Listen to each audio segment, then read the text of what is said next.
पाकिस्तान के तक्षशिला से कौन आ गया? चाणक्य। कौन आया बहू? चाणक्य। और चाणक्य आया मगध में। और यहाँ का राजा कौन था? धनानंद।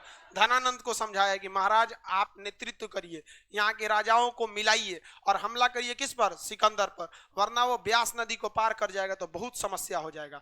तो धनानंद उस समय ऑर्केस्ट्रा देख रहा था, पूरा शराब शराब के नशा में भूत था, एकदम ऑर्केस्ट्रा चल रहा था, आरा वाला ऑर्केस्ट्रा गया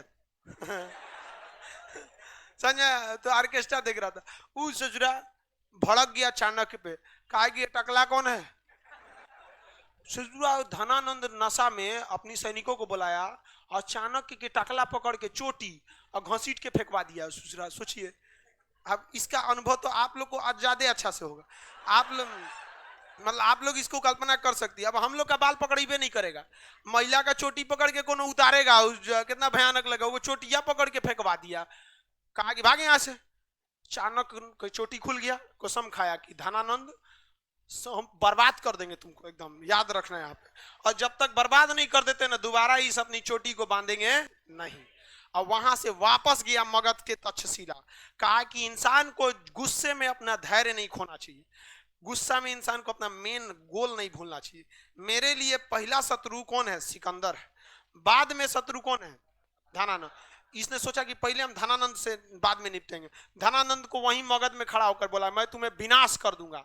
तो धनानंद को कहा विनाश कर दूंगा, तो ये धनानंद कहा कि इसको फांसी पे चढ़ा दो जी। इसके सैनिक सब पकड़ लिए सर, किसको? चाणक्य। तो एक 12 साल का लड़का चाणक्य को बचा लिया, नाम था उसका चंद्रगुप्त।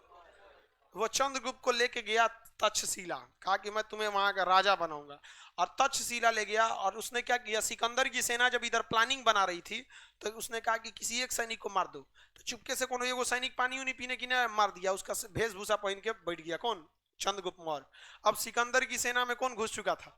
चंद्रगुप्त मौर्य। इसको तय रणनीति थी। और सिकंदर की सेना भी चाणक्य का इज्जत करती थी क्योंकि वो ब्राह्मण था और एक गुरु था, युद्ध का तो सैनिक नहीं था। उसने कहा कि देखिए मैं एक ब्राह्मण हूं, मैं भविष्यवाणी कर रहा हूं कि अगर आपकी सेना ब्यास नदी को पार करेगी तो यह भूमि देवी देवताओं का है, दैवीय प्रकोप पड़ेगा, आपके सारे सैनिक मर जाएंगे।